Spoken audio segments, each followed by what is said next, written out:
Hello, I'm Anuiltos, and today I'm going to be talking about how to dimensionally tier time. Just working with one temporal dimension. Working with multiple temporal dimensions, that's an entirely different video to make. However, generally speaking, I like to tier time differently from spatial dimensions, since time works entirely differently. There's an entirely different type of dimension, so there's no real parallelism to be had with time as with the spatial dimensions of length, width, and height. So right here I'm going to be tiering some one-dimensional time, and of course at the top left you can see perceptive interactive continuity. And what is that? That means that there's a continuity of your perception and your interaction. Now, the reason I use perceptive interactive instead of simply perceptive or interactive is because there's a lack of real-time communication between the things that you sense and your response to it, due to the time it takes for your body to process input. So by putting perceptive interactive, what I mean is that something that if you were to stop time, that we're counting all of the energy and the information where it is, and we're also extrapolating to its origin and to its conclusion, to mean that it's okay to have things that are in the middle of reaching your brain or in the middle of coming out of your brain if you were to theoretically stop time, which is an entirely different topic, perhaps for another video, but I'll touch on it a little bit this video. So your perceptive continuity is the continuity of your interactions. For example, a time traveler may, in theory, move to different points in time. However, that time traveler generally would have a perceptive interactive continuity that flows like time flows. That is, things still happen to you in a sequence, even if from a different frame of reference, the sequence looks out of order. From your frame of reference, the sequence is in order. So there's an element of relativity to this. That's why I have the perceptive interactive continuity as something to remember for most of these taxons, or these types of temporal interactions. So let me move on to the simplest type of temporal interaction, which is a type A interaction, which is a normative type that you and I generally experience every day. And in theory, most other types are technically impossible, but we're going to, for the purpose of science fiction, ignore that at the moment. So the type A interaction means that your perceptive interactive continuity flows from one point to another on the time stream, and the arrow I've got here is it shows the flow of time. So the back end of the arrow is the past, the forward end is the future. Now, the reason I didn't put arrows on the time stream itself, which is a thick black line, is because there's different models of time streams. There's some time streams that are infinite in both directions. That is, they don't have a definite beginning or an end. There's also other theoretical time streams that have a beginning but no end, or an end but no beginning. So that's all something to think about. But so the dot also represents, the red dot represents a singularity of time. That is to say that humans interact with time on a level where only one moment at a time, in theory, in your perceptive interactive continuity. And therefore, you may say that a human has a lifespan, and therefore a human should theoretically be tiered like a type E interaction which is entirely different, but I'm not going to get into that right now.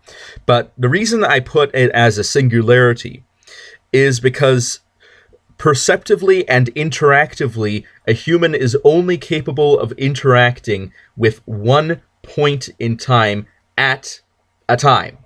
And therefore, that is the perceptive, interactive level that I've put on it. So moving on, there's a type B interaction. What's a type B interaction? A type B interaction, you're still able to only interact with one point in time. However, you are able to move perhaps forwards or backwards in time, maybe move faster through time or slower through time, or pause and play time, which on the side here I have a little note saying that most time stops are actually time stretches. And the reason I say that is because while from a general frame of reference, it looks like time is stopped, in theory, there is actually still time, because the perceptive interactive continuity in itself is a type of time. So if you're watching JoJo's Bizarre Adventure and Dio stops time, Dio is still moving. So there obviously is a continuation of his perception and interaction to different points in time within the stopped time. Therefore, it's technically speaking not actually a time stop, most literally, but actually a time stretch. And also, in theory, if you were to actually be able to stop time, that would be very bad, because then if time is stopped, if time is fully stopped, and there is no perceptive, interactive continuity moving from there, then that means that the universe has ended. That's the end of all time. Because if there's nobody who is able to affect a change, since there's no presence of time whatsoever, then there will never be a change, which means that if time is stopped, if time is actually literally stopped, then it can never start again. That's how temporal mechanics work. All right. A type C interaction is the type you see in Back to the Future, where you still have a time singularity that moves through your perceptive interactive continuity. However, it can move to different points in time. So that is to say, you can jump into the past or jump into the future and jump all around, but you can only still interact with one point of time at a time. So in theory, you still don't actually have, if you're a spatial three-dimensional being, and you're considering time a fourth dimension for tiering purposes, which I do not recommend, but if you are that type of person, you still don't have any substance in the fourth dimension, because you're still a singularity. It's like being zero-dimensional in time. However, you are being moved by a higher dimensional being to different points, on a dimensional plane, which is different from actually being present at multiple points on a dimensional plane, which is the type D interaction. Now, the type D interaction is where you are present at multiple points in time. However, they are still singularities. And of course, let me emphasize that all these different types of interactions, a lot of them are not mutually exclusive. So you can be type D, type C, and type B simultaneously. But if you're any of those, you cannot be type A, because by definition, type A has none of the abilities that type B, C, or D have. And also, I would also like to emphasize that there's a difference between a character having a perceptive interactive continuity and a character's abilities affecting things. And therefore, generally speaking, it's important to tier things separately, because just like a human person having a gun that really places a degree of power that is generally above the person's own ability. So a type D interaction, again, is when you're present at multiple points in time. However, you still only have one perceptive interactive continuity, in the sense that you are essentially either a hive mind with multiple bodies, or a person with multiple bodies, or someone who has one body, but that one body is present in multiple points in time at the same time, from your perceptive interactive continuity. I hope everybody's still keeping with me. If there's any confusion out there, please drop me a word in the comments, and I'll see if I can perhaps make some either corrections or clarification. Now, a type E interaction, that's when you really start getting some substance in the temporal dimension. Because currently, types A through D, all we've looked at is infinitesimals, singularities, and therefore you don't have any substance. But with a type E interaction, you exist simultaneously at a continuum of time, or not necessarily a continuum, but a time span. So you have a time span with which you interact simultaneously from your perceptive interactive continuity. And that's where it's a bit difficult to understand for some people, because that's when you actually get into the higher dimensions of tiering. Because that means that, let's say you provide food for someone for 10 years. And the question is, when did you provide food for that individual? Well, from that individual's perspective, you have been providing food time after time for 10 years. But from your perspective, all those 10 years, they're the same moment. They're all the same to you. It's like looking at a two-dimensional object from the outside. You can see the front and the back of it, and from your perspective, you can see everything in between at the same time. And that's how dimensional tiering works. If a spatially four-dimensional being were to see a three-dimensional being, that three-dimensional being should, in theory, be perceived in a sense where if I were to be looked at by a four-dimensional being, that four-dimensional being wouldn't only see my outward appearance, but would also be able to see all my inward appearance at the same time. Because from that extra dimension, there should be the ability to look at multiple parts at the same time. Now, the same is true with a type E interaction, where you are present continually in multiple points in time, and every point in between.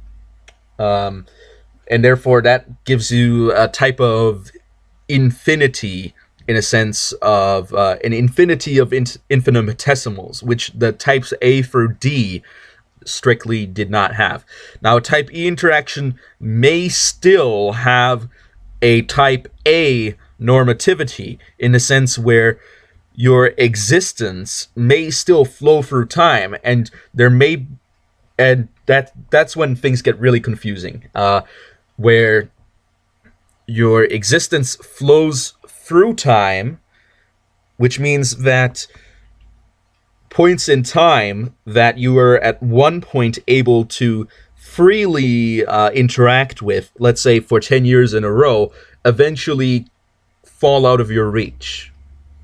And that's getting into weird levels, but that's how it works. Or if you had a type C and E interaction, you would be able to move around from 10-year time spans that you can interact with. And I think hopefully everybody's getting the point from now on. And now a type F interaction, which got first introduced to me from my studies of theology, But type F interaction is essentially an eternality, which is to say that something has an eternal nature to it. That is, this entity would exist at all different points in time.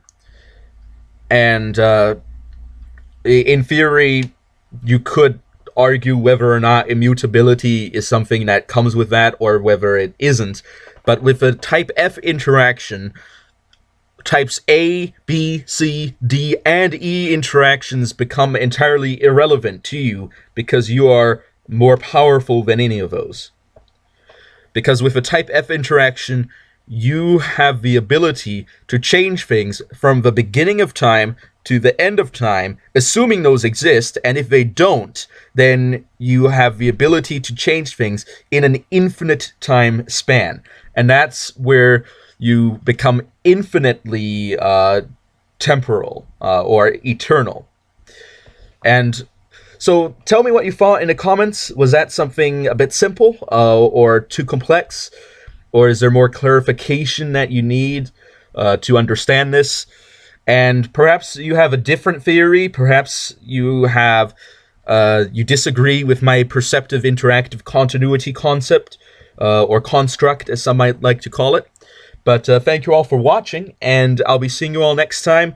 If you have any suggestions for a type of thing related to power scaling or anything really that you'd like me to talk about, I'd be glad to do it. So thank you all for watching, and I'll be seeing you all next time on Awiltos over and out.